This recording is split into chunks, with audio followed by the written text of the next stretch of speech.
The massive crystalline chamber of the Galactic Council echoed with laughter as Ambassador Zethka of the Vortanian Empire finished reading the latest intelligence report.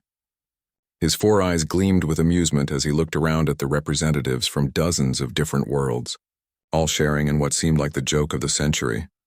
"Earth snipers," he repeated, his voice dripping with mockery. "The humans claim their long-range marksmen are a threat to our ground forces." The laughter grew louder, bouncing off the walls of the council chamber that floated in the void between galaxies. Commander Thrix from the Mechanical Confederacy leaned forward, his metal face displaying what passed for a grin among his kind. "Have you seen the range specifications they're claiming? 2,000 meters? That's barely beyond close combat range for our warriors." The reptilian delegate, General Sek, flicked his forked tongue dismissively. "My scouts report that humans still use primitive chemical projectiles, powder and metal bullets like children playing with toys. Meanwhile, our plasma rifles can punch holes through starship armor at 5 times that distance." Ambassador Zethka pulled up a holographic display showing various human military units. The images showed soldiers in simple camouflage uniforms, carrying what looked like oversized metal tubes with glass attachments. "Look at this equipment," he said, zooming in on a human sniper team. "They lie on the ground in the dirt like animals. They use scopes that require their own eyes to aim. No targeting computers, no energy weapons, no force multipliers. The ethereal representative, a being of pure energy contained in a shifting form, pulsed with what might have been laughter.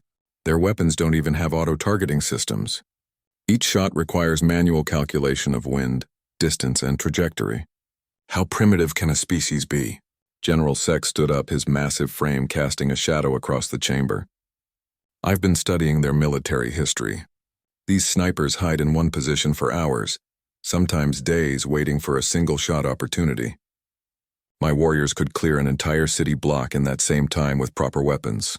The discussion continued as more delegates shared their analysis of Earth's military capabilities. The insectoid hive mind representative clicked and chittered, translating for the others. "The hive calculates that a single plasma bombardment would eliminate any sniper threat before it could become relevant. These humans seem to rely on stealth and patience rather than superior technology." Ambassador Zethka nodded approvingly. "Exactly my thoughts. When we begin the invasion of the Sol system, these so-called elite marksmen will be nothing more than target practice for our advanced scouts. A single energy shield would render their primitive bullets completely useless." Commander Thrix accessed his military databases, projecting tactical information into the shared holographic space. "Our standard battle armor can withstand direct hits from much more powerful weapons than anything humans possess. Even if their snipers could somehow achieve their claimed accuracy, the projectiles would simply bounce off our defensive systems." The chamber's attention turned to the newest member of the council, a representative from the recently conquered Kelton system. The pale humanoid looked uncomfortable as all eyes focused on him. "Honored delegates," he began hesitantly, "my people also underestimated unconventional warfare tactics. Sometimes primitive doesn't mean ineffective." The laughter that followed was even louder than before.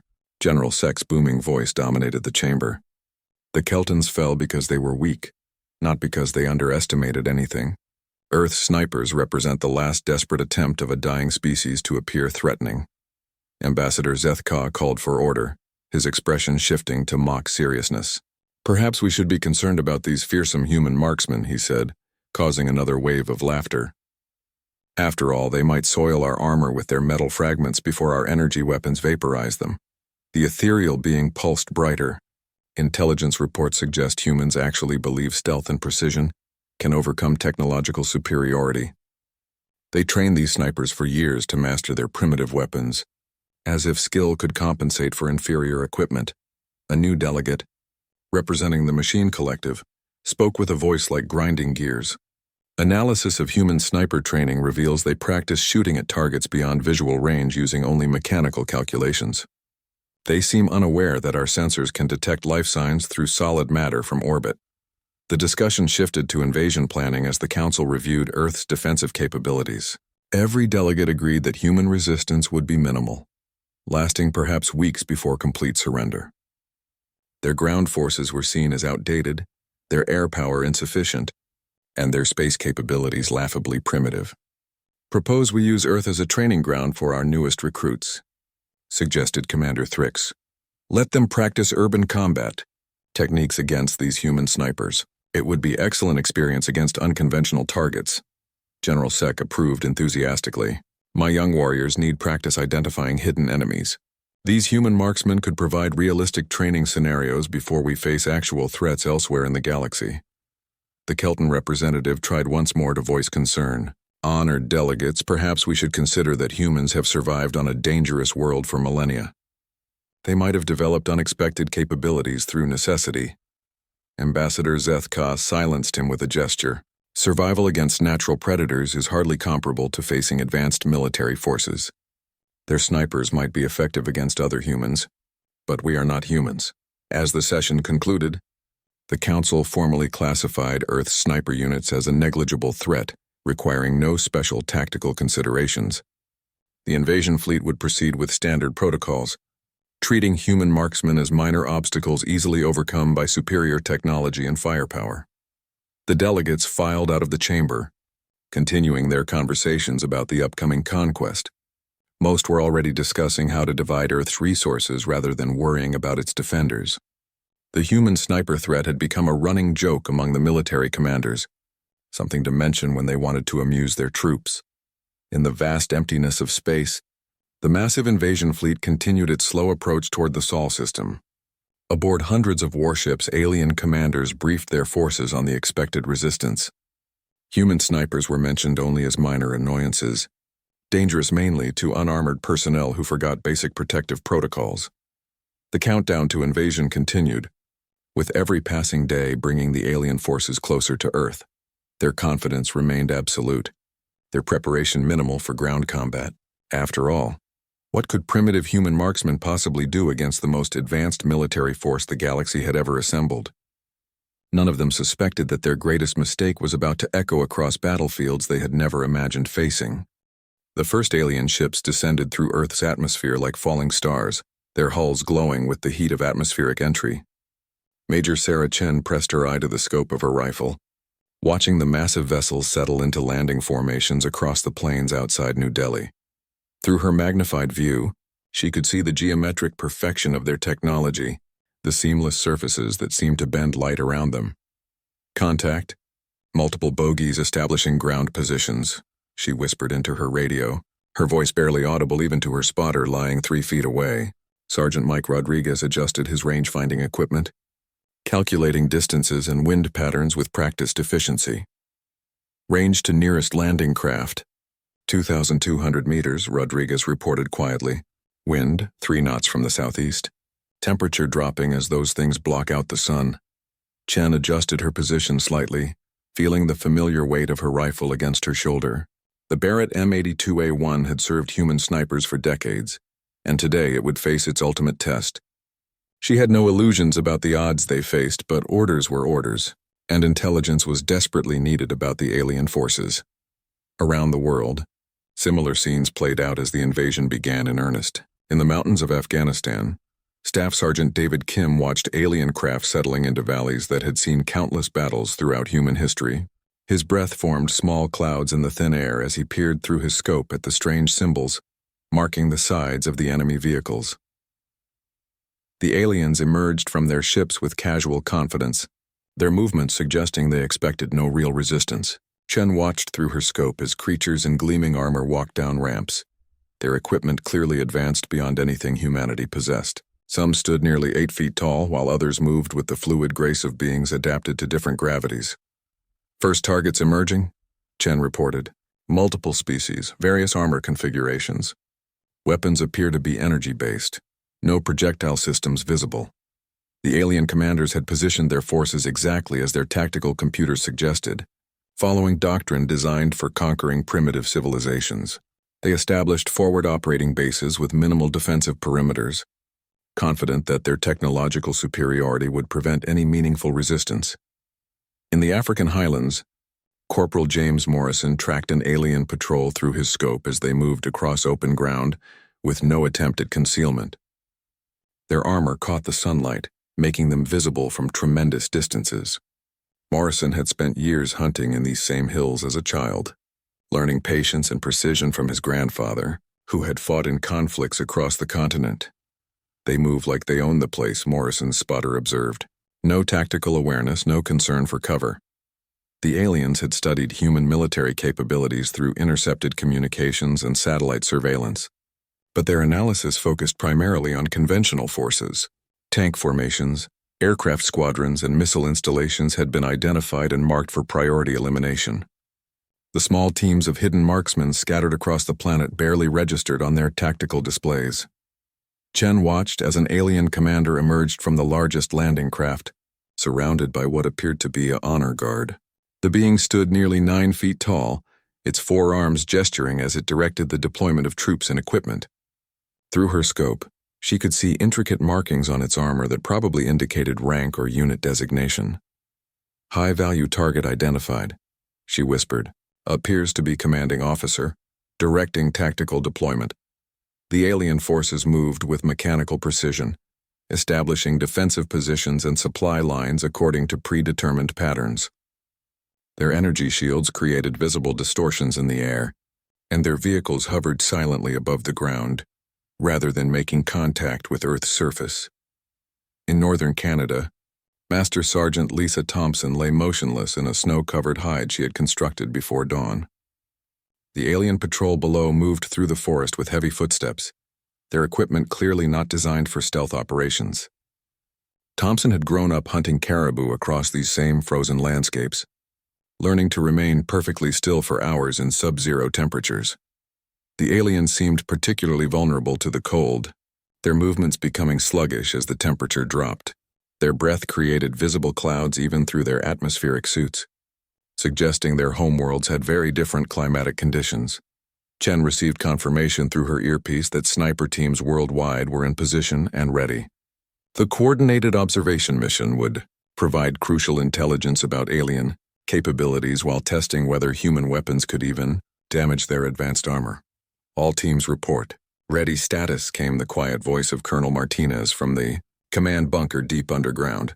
Weapons free on designated targets. Priority to communication equipment and command personnel. The alien commander below continued directing operations, completely unaware that dozens of human eyes were watching every movement through high-powered scopes. The invasion force had spread across 6 continents, but their confident deployment patterns had placed key personnel in exposed positions. Chen centered her crosshairs on a communication array being erected near the command post.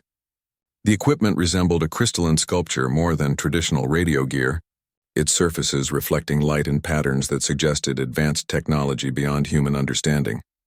Across the globe, other snipers selected their targets with careful consideration. Some focused on what appeared to be sensor equipment, while others tracked individual aliens who seemed to hold command positions. The coordinated strike would provide maximum intelligence value, while potentially disrupting alien communications. The aliens' casual confidence worked against them as they established positions in open areas, prioritizing efficiency over security. Their tactical doctrine assumed that primitive human weapons posed no threat at extended ranges, so concealment seemed unnecessary. In the Australian outback, Sergeant Rachel Davis counted alien patrol members through her scope, noting their movement patterns and equipment loadouts. The creatures adapted poorly to Earth's harsh sunlight, frequently adjusting their visors and seeking shade when possible. They don't like our sun, Davis reported quietly. Possible vulnerability to bright light or UV radiation.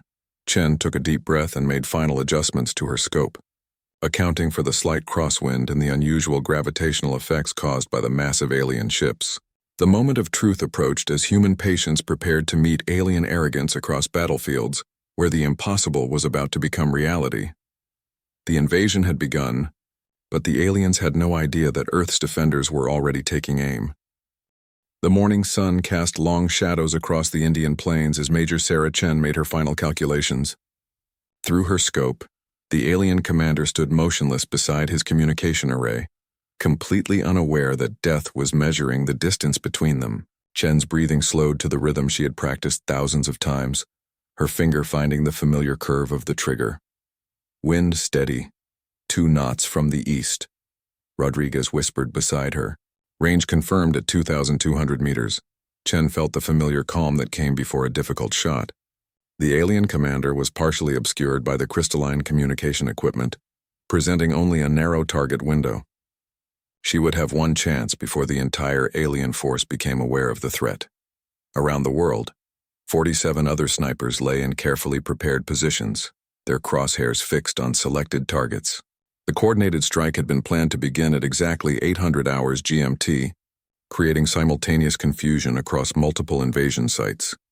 In the mountains of Afghanistan, Staff Sergeant David Kim tracked an alien technical specialist who was adjusting some kind of sensor array. The creature's forearms moved in precise patterns as it calibrated equipment that hummed with unknown energy.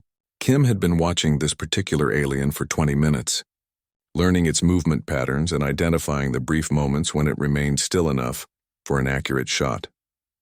Chen's watch showed 3 seconds until the coordinated strike time. She centered her crosshairs on the alien commander's torso, aiming for what appeared to be a weak point where different armor sections joined together. The Barrett's .50 caliber round would deliver tremendous kinetic energy, but whether it could penetrate alien armor remained to be seen. "Execute," came the quiet command through her earpiece. Chen squeezed the trigger with steady pressure, feeling the massive rifle buck against her shoulder, as the round departed at nearly 3,000 feet per second. The sound of the shot echoed across the plains like thunder, breaking the morning silence with violent authority. Through her scope, Chen watched the projectile's impact with professional detachment. The alien commander's armor didn't shatter or crack as expected. Instead, the massive kinetic energy transferred directly through the protection, lifting the 9-foot creature off its feet and hurling it 20 yards backward into the side of a landing craft. Around the world, 47 other shots rang out simultaneously. In Canada, Master Sergeant Lisa Thompson's target disappeared in a spray of purple fluid as her round found an apparent weak point in its environmental suit. The alien's companion stood frozen for several seconds, unable to process what had just happened. The aliens had prepared for conventional warfare, energy weapons, and technological battles. They had not prepared for invisible death arriving from impossible distances through primitive kinetic projectiles that somehow bypassed their advanced defensive systems. Chen worked her rifle's bolt smoothly, chambering another round while observing the chaos erupting in the alien camp. The commander's bodyguards rushed to his position, but their leader was clearly dead. His armor crumpled inward where the bullet had transferred its energy. Purple blood leaked from joints in his protective suit. "Target neutralized," Chen reported calmly. "Secondary targets engaging." The alien response was immediate and panicked. Energy weapons began firing in random directions as the invaders searched for threats they couldn't locate or understand. Their sensors detected no enemy signatures, no energy weapons discharge, no conventional military positions. Rodriguez adjusted his spotting scope to observe the alien communication array. "They're trying to coordinate a response, but they seem confused about the nature of the attack." In the Australian outback, Sergeant Rachel Davis watched alien soldiers running for cover behind their vehicles, their movements frantic and disorganized. Her second shot took down what appeared to be a communications specialist, disrupting their attempts to coordinate with other units. The aliens' advanced technology worked against them in the confusion. Their targeting computers couldn't lock onto enemies they couldn't detect, and their energy weapons were designed for direct confrontation rather than hunting hidden opponents across vast distances. Chen selected her next target, an alien operating what looked like scanning equipment. The creature stood partially exposed beside its vehicle, frantically adjusting controls in an attempt to locate the source of the attack. Chen's second shot arrived before the alien could complete its scans. In the African highlands, Corporal James Morrison had eliminated 3 aliens in rapid succession, each shot carefully placed to cause maximum disruption to their formation. The remaining invaders had taken cover, but their positions were exposed to his elevated hide site. "Multiple kills confirmed across all theaters," came the report through Chen's earpiece. "Alien forces in complete disarray. They cannot locate our positions." The aliens' predicament was becoming clear to human observers. Their armor provided excellent protection against energy weapons and conventional firearms at normal combat ranges. But the tremendous kinetic energy delivered by large-caliber sniper rifles at extreme distances created entirely different physics. Chen watched alien medics attempting to treat their wounded, their movements suggesting they had never encountered projectile weapons that could deliver such devastating kinetic transfer. The purple blood pooling around their casualties indicated that internal injuries were massive, despite relatively small entry wounds. An alien aircraft lifted off from the main landing site, beginning a search pattern in an attempt to locate the hidden attackers. Chen tracked its movement through her scope, noting the pilot's erratic flight path and obvious confusion about where to look for ground-based threats. Air search initiated, Rodriguez reported. Aircraft appears to be scanning randomly. No indication they can detect our position. The flying vehicle passed directly overhead twice without identifying the sniper team's carefully camouflaged hide site. Its sensors were clearly designed to detect energy signatures and electronic emissions rather than passive observation equipment and biological targets. In northern Canada, Thompson remained motionless as alien patrols moved through the forest below her position, searching desperately for enemies that seemed to strike from nowhere. Their loud movement and electronic equipment made them easy to track, while their unfamiliarity with Earth terrain left them vulnerable to attacks from concealed positions.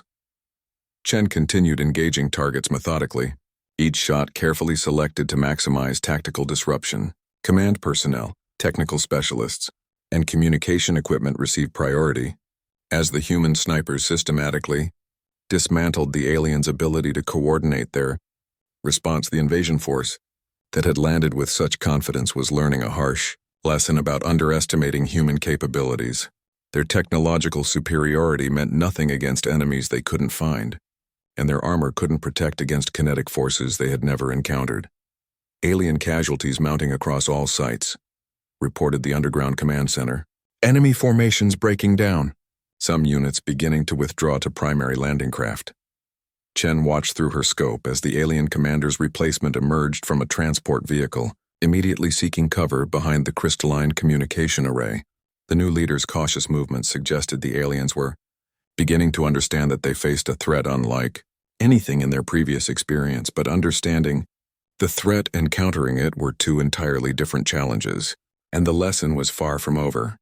The alien replacement commander crouched behind the communication array, his forearms working frantically at a portable control device.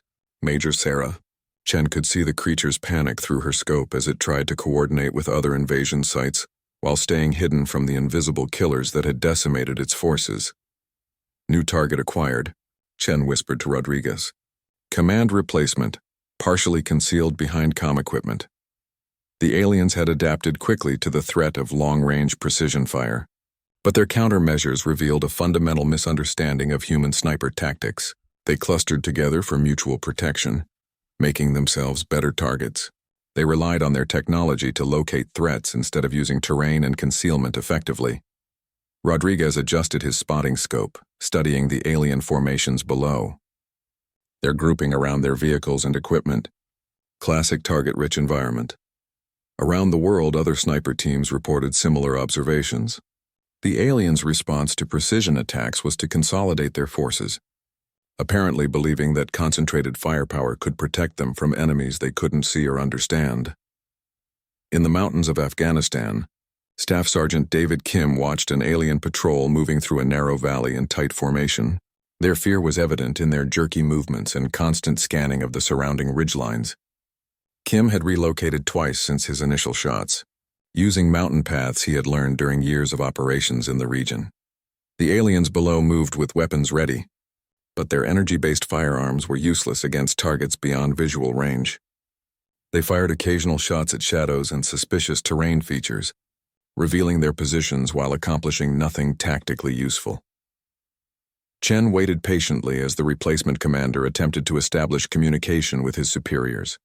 The creature kept moving between cover positions, but its patterns were becoming predictable. After observing for 15 minutes, Chen identified a 3-second window when the alien would be exposed while transitioning between two communication nodes. Pattern established, she reported quietly. Target exposure window in 30 seconds. The psychological pressure on the alien forces was becoming evident through their increasingly desperate behavior. Units that had landed with mechanical precision now moved erratically, their discipline breaking down under the stress of fighting an enemy they couldn't locate or engage effectively. In the Canadian wilderness, Master Sergeant Lisa Thompson had eliminated 7 aliens without changing position. The remaining invaders moved in unpredictable patterns through the forest, frequently stopping to scan their surroundings, with handheld devices that proved ineffective at detecting well-concealed human positions. Thompson observed alien search teams stumbling through terrain they didn't understand, their heavy equipment making stealth impossible.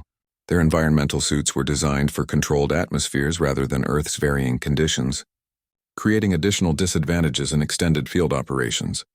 Chen's target moved into the predicted exposure window exactly on schedule. Her shot took the replacement commander center mass, the tremendous kinetic energy once again proving that alien armor couldn't absorb the physics of large caliber projectiles delivered at extreme velocity. The death of their second commander in less than 2 hours sent the alien ground forces into complete panic. Units began withdrawing toward their landing craft without coordination, abandoning equipment and wounded personnel in their haste to escape the killing fields. Command structure collapsing, Rodriguez observed through his spotting scope. They're running. But the aliens' retreat created new opportunities for the hidden marksmen. Vehicles loaded with personnel presented concentrated targets, and the chaos of uncoordinated withdrawal exposed key equipment and specialists who had remained hidden during the initial landing. In the Australian outback, Sergeant Rachel Davis tracked a convoy of alien vehicles racing across open terrain toward their primary landing site. The desperate aliens were moving too fast for their own good, bouncing over rough ground that made precision shooting difficult, but not impossible for an experienced marksman. Davis led her targets carefully, calculating the interception point where her bullet would meet the moving vehicle. Her shot punctured what appeared to be a fuel cell or power source, causing the alien transport to crash in a spectacular explosion of purple energy. The cascading failures in alien operations reached a tipping point as their technological advantages became liabilities. Their advanced equipment required technical specialists who were being systematically eliminated by sniper fire. Their communication networks depended on personnel who couldn't survive long enough to maintain coordination. Chen relocated to her secondary position as alien aircraft began more aggressive search patterns overhead. The move required 40 minutes of careful movement through terrain she had scouted extensively before the invasion, using natural cover and concealment to avoid detection. From her new position, Chen had a different perspective on the alien base camp. The invaders had pulled back into a defensive perimeter around their landing craft, but their formation was designed to repel frontal assault rather than protect against precision fire from multiple directions. New position established, Chen reported. Target array completely different from this angle. The aliens had posted sentries on elevated platforms, but these guards were silhouetted against the sky, making them perfect targets for long-range elimination. Chen began systematically removing the watchers, collapsing the aliens' ability to maintain surveillance of their own perimeter. In the African highlands, Corporal James Morrison had forced an entire alien company to abandon their forward operating base.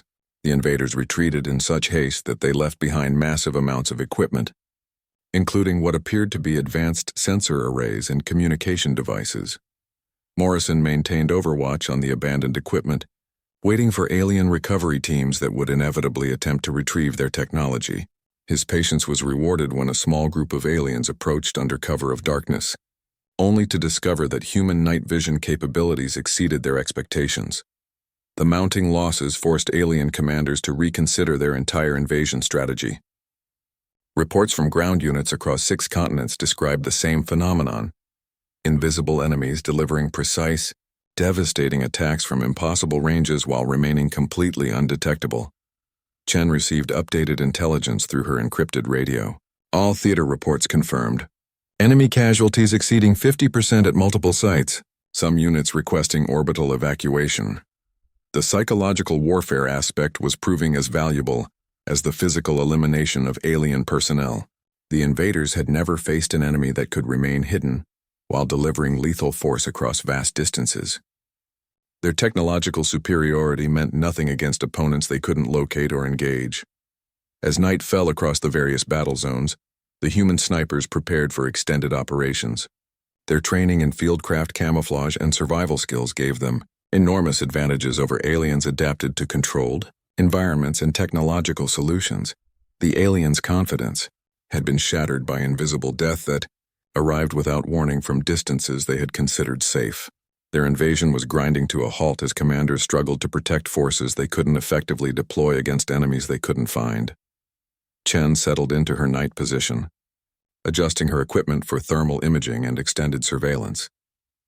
The real test was just beginning, as human patients prepared to outlast alien technology in a contest where the hunted were about to become the hunters.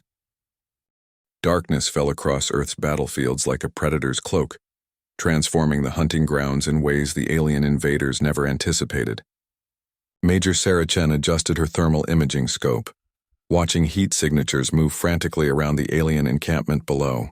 The invaders' technology glowed like beacons in the infrared spectrum, making them easier to track than they had been during daylight hours.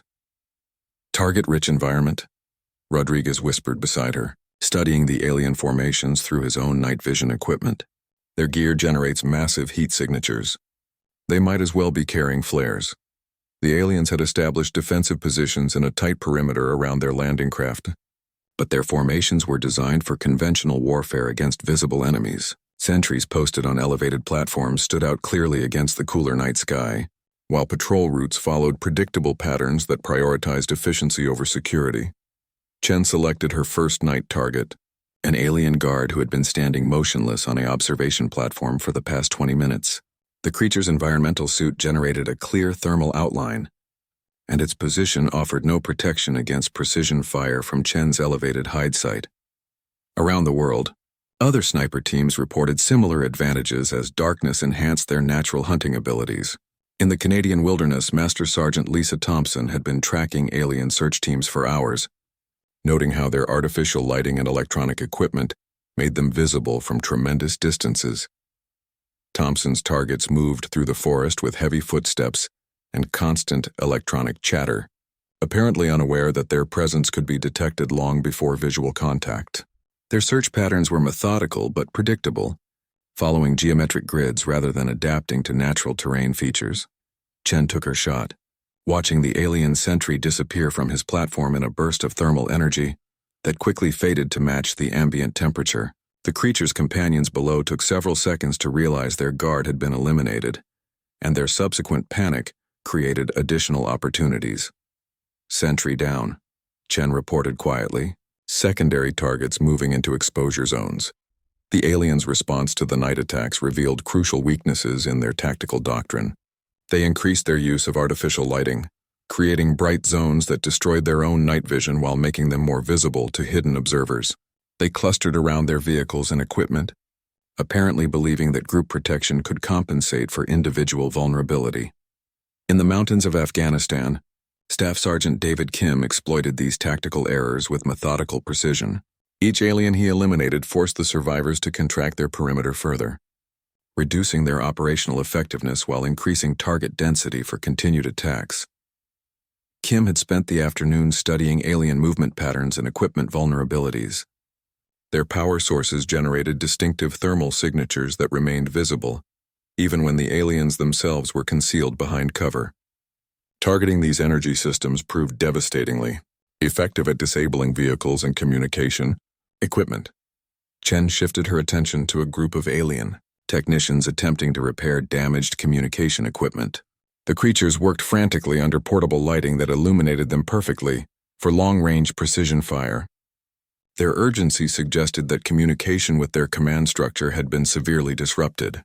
Technical team in the open, Rodriguez confirmed through his spotting scope. Clear shots on multiple targets. The psychological pressure on alien forces continued mounting as invisible death stalked them through the darkness. Units that had landed with supreme confidence now huddled around their defensive positions, afraid to venture beyond the false security of their perimeter lighting. Chen eliminated the lead technician with a precise shot that sent the remaining aliens scrambling for cover behind their equipment. But their panic worked against them, as rushed movements and poor positioning created additional opportunities for follow-up shots. In the Australian outback, Sergeant Rachel Davis had been tracking an alien reconnaissance patrol that had been searching for human positions since sunset. The patrol moved with increasing desperation, using handheld sensors that proved ineffective at detecting well-concealed sniper hides. Davis waited until the patrol reached a narrow passage between rock formations before engaging. Her first shot eliminated the patrol leader, while subsequent shots targeted the aliens carrying communication equipment. The survivors found themselves trapped in terrain they didn't understand, unable to coordinate with their base camp. The aliens' technological advantages became increasing liabilities during night operations. Their equipment required power sources that generated heat signatures. Their communication devices created electronic emissions that could be detected and tracked, and their unfamiliarity with Earth environments made concealment nearly impossible. Chen observed alien commanders attempting to coordinate defensive measures through portable command centers that glowed like miniature suns in the thermal spectrum. These mobile headquarters were heavily protected but necessarily stationary during operations, making them perfect targets for patient marksmen. Command post identified, Chen whispered to Rodriguez. Multiple high-value targets in concentrated location. The alien command structure was breaking down under the relentless pressure of precision attacks. Officers who exposed themselves to direct operations were systematically eliminated, while those who remained hidden behind cover couldn't effectively control their forces. In the African highlands, Corporal James Morrison had been observing alien evacuation procedures as units attempted to withdraw to their primary landing sites. The retreat operations required exposed movement across open terrain, creating ideal conditions for long-range interdiction fire. Morrison methodically targeted key personnel during the evacuation, disrupting coordination and creating chaos that prevented organized withdrawal. The aliens' advanced transportation couldn't protect passengers who had to expose themselves during loading. Operations Chen received updated intelligence reports from command indicating that alien forces were requesting orbital support to counter ground-based threats they couldn't locate or engage. The desperation in their communications suggested that the invasion was failing more catastrophically than human leaders had dared hope. Enemy communications intercepted, came the report through Chen's earpiece. Multiple units requesting immediate evacuation. Some commanders declaring ground operations unsustainable. The night continued with methodical elimination of alien personnel and equipment across multiple continents. Human snipers demonstrated patience and fieldcraft that alien forces couldn't counter with technology alone. Each shot carefully planned and executed to maximize tactical impact while maintaining concealment. As dawn approached, the alien invasion force had been reduced to isolated pockets of demoralized troops clustered around their landing craft. Their technological superiority had proven worthless against enemies who could remain hidden while delivering precise, devastating attacks from ranges their equipment couldn't effectively counter. Chen prepared for the coming daylight, knowing that the aliens would attempt desperate measures to regain initiative, but the psychological damage was already done, and the lesson was becoming clear across the galaxy that human snipers were far from the joke their enemies had expected. Dawn broke across the battlefield with an eerie silence that spoke of desperation and defeat. Major Sarah Chen watched through her scope as alien reinforcements descended from orbit, their landing craft settling behind the original invasion site in carefully spaced formations. These new arrivals moved differently from the initial wave, their positioning and tactics suggesting they had learned hard lessons from the previous day's catastrophe. Fresh meat, Rodriguez observed grimly, adjusting his range-finding equipment to account for the new targets. But they're keeping their distance this time. The reinforcement force established positions nearly 3,000 meters from any viable sniper hide, apparently believing that extreme range would protect them from human marksmen. Their commanders had clearly studied the previous day's engagements and drawn conclusions about effective standoff distances. Chen studied the new alien formations through her magnified optics, noting significant changes in their deployment patterns.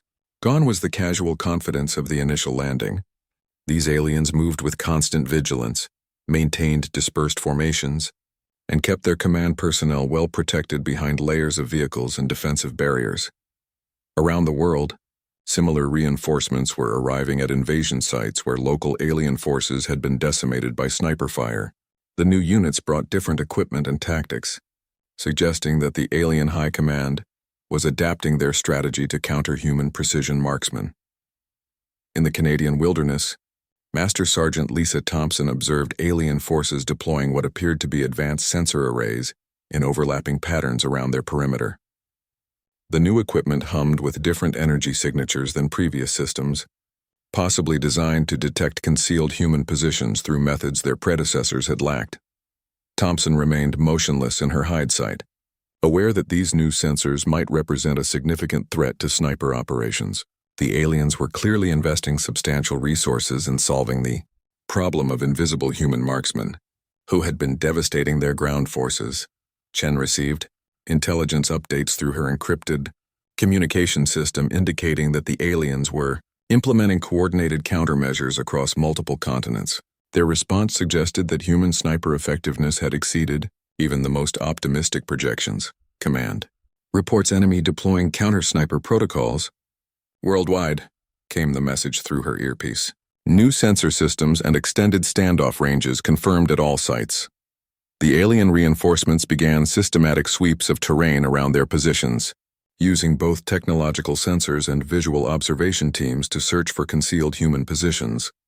Their search patterns were more sophisticated than previous efforts, suggesting they had received specific training in counter-sniper operations. Chen watched alien teams establishing observation posts on elevated terrain features that offered commanding views of potential sniper hide sites. These positions were heavily fortified and supported by advanced surveillance equipment that swept surrounding areas in coordinated patterns. But the aliens' countermeasures revealed their continued misunderstanding of human sniper capabilities. Their sensor sweeps focused on detecting electronic signatures and energy emissions, apparently unaware that skilled marksmen could operate with purely passive equipment that generated no detectable signatures. In the mountains of Afghanistan, Staff Sergeant David Kim observed alien forces deploying what appeared to be energy shields around their critical assets. The defensive barriers created visible distortions in the air that might deflect projectiles or absorb kinetic energy before it could reach protected targets. Kim adjusted his position to study the energy shields from different angles, looking for weaknesses or gaps in coverage. The protective systems appeared formidable, but they also consumed enormous amounts of power and required constant maintenance by exposed technical personnel. Chen identified a potential vulnerability in the alien countermeasures as she watched technicians servicing the new sensor arrays. The maintenance crews had to leave their protected positions periodically to calibrate equipment that extended beyond the defensive perimeter. Target opportunity developing, she reported to Rodriguez. Technical personnel exposing themselves during equipment maintenance. The aliens' reliance on advanced technology created dependencies that human snipers could exploit through patient observation and precise timing. Each sensor array required regular adjustment. Every energy shield needed power source monitoring, and all communication equipment demanded periodic technical service. Chen waited through a full maintenance cycle before taking her shot, eliminating a senior technician whose elimination would disrupt sensor operations for hours. The alien response was immediate and massive, with energy weapons firing in random directions while search teams rushed toward estimated firing positions, but Chen had already relocated using movement techniques perfected through years of training and field experience. The aliens' advanced sensors detected nothing while their search teams stumbled through terrain that concealed dozens of carefully prepared alternate positions. In the Australian outback, Sergeant Rachel Davis discovered that alien energy shields had blind spots created by power source positioning and technical limitations. The protective barriers couldn't provide complete coverage without interfering with the aliens' own equipment and operations. Davis exploited these gaps with methodical precision, targeting key personnel who had to expose themselves to operate equipment that extended beyond shield protection. Each successful elimination forced the aliens to contract their defensive posture further, reducing their operational effectiveness. The psychological pressure on alien forces reached critical levels as their technological countermeasures proved inadequate against human fieldcraft and marksmanship. Units that had arrived with renewed confidence began displaying the same panic and confusion that had characterized the original invasion force. Chen observed alien commanders implementing increasingly desperate measures, including the use of expendable drones to probe suspected sniper positions. The robotic scouts moved in systematic patterns across terrain where human marksmen might be concealed, but their search protocols were designed for detecting conventional military positions rather than expert camouflage. Enemy deploying automated search systems, Rodriguez reported through his spotting scope. Multiple drone units conducting grid searches of surrounding terrain.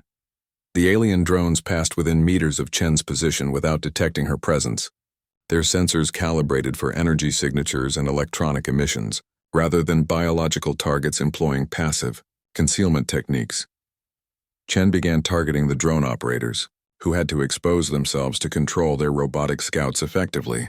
The remote pilots required direct line-of-sight communication with their machines, creating brief windows of vulnerability that skilled marksmen could exploit.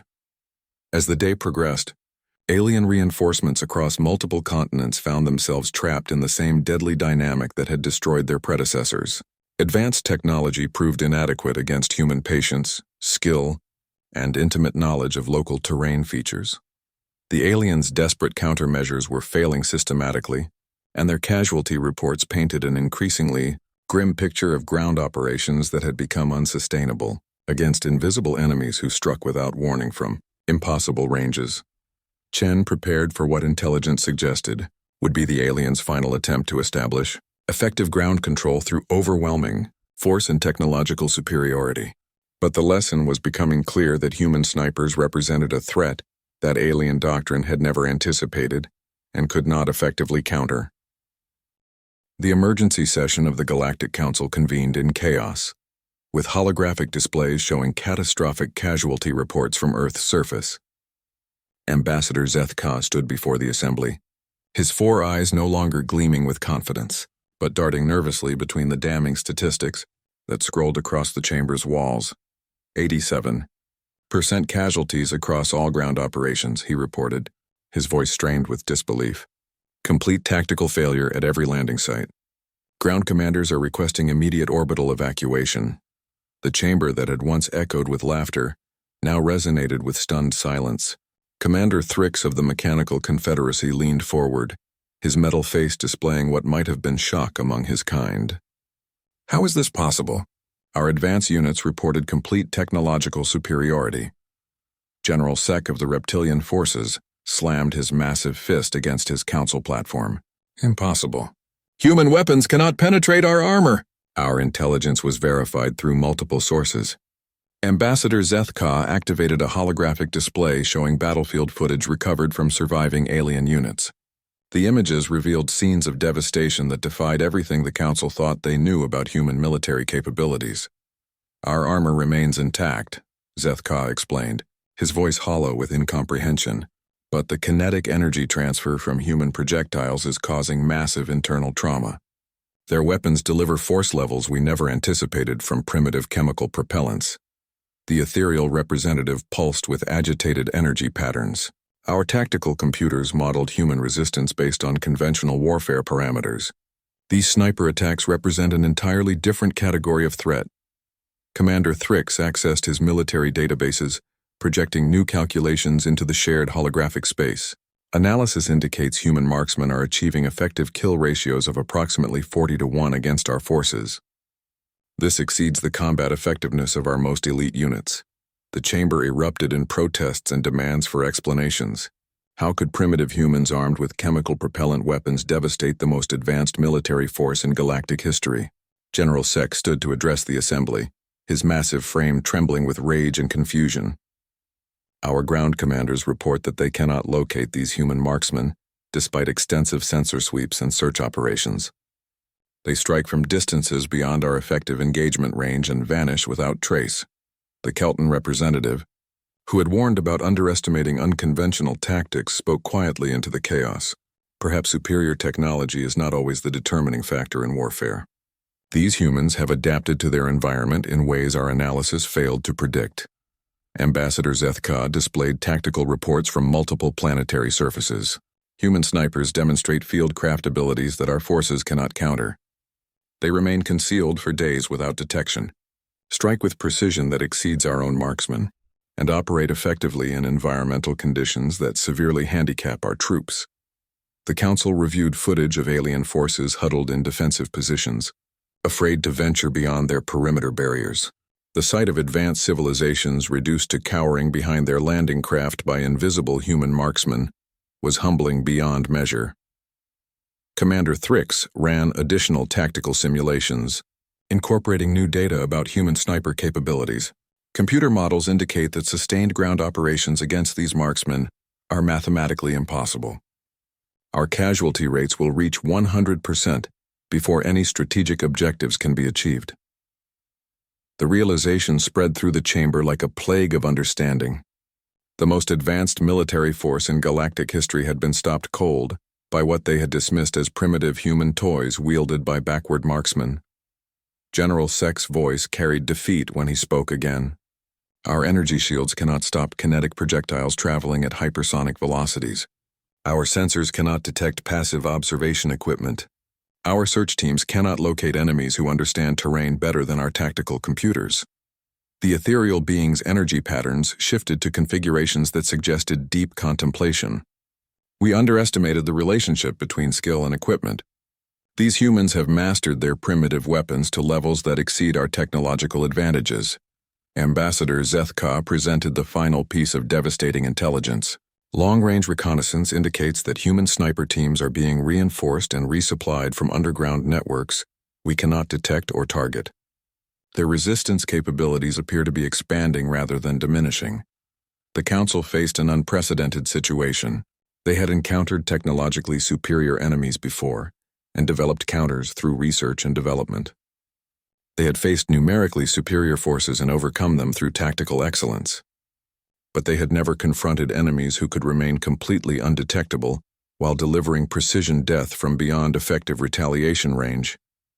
Commander Thrix spoke for the assembly when he declared, "Ground invasion of Earth is tactically impossible, given current human defensive capabilities. Orbital bombardment remains an option, but it would destroy the resources we intended to capture." The decision crystallized with reluctant consensus. The invasion fleet began withdrawing from Earth's solar system, their commanders filing reports that would reshape galactic military doctrine for generations to come. News of the withdrawal spread across inhabited worlds with the speed of quantum communication. The humans of Earth had accomplished what no other civilization had managed. They had defeated the Galactic Council's military might through skill, patience, and weapons their enemies had dismissed as primitive jokes. In military academies across 1,000 worlds, new courses appeared in curriculum guides. Earth sniper tactics became required study for all ground combat specialists. The human concepts of camouflage, fieldcraft, and precision marksmanship revolutionized how advanced civilizations approached ground warfare. The Galactic Council's intelligence services began recruiting human instructors to teach their own forces about patience, concealment, and the deadly art of invisible precision. The species they had mocked became the teachers of lessons they desperately needed to learn.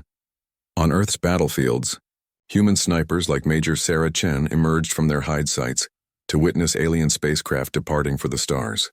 The echo of their shots would resonate across the galaxy for centuries, carrying a simple message that would never be forgotten. Technology alone does not determine the outcome of war. The invasion had failed, not because human weapons were superior, but because human warriors had mastered their tools in ways that alien science could not quantify or counter. In the end, the most primitive weapons in the galaxy had proven more effective than the most advanced, wielded by hands that understood patience, precision, and the timeless art of the hunt. The Killshots had echoed across battlefields and into the stars themselves, teaching the galaxy a lesson about underestimating the quiet professionals who had turned their dismissed jokes into the deadliest force in known space.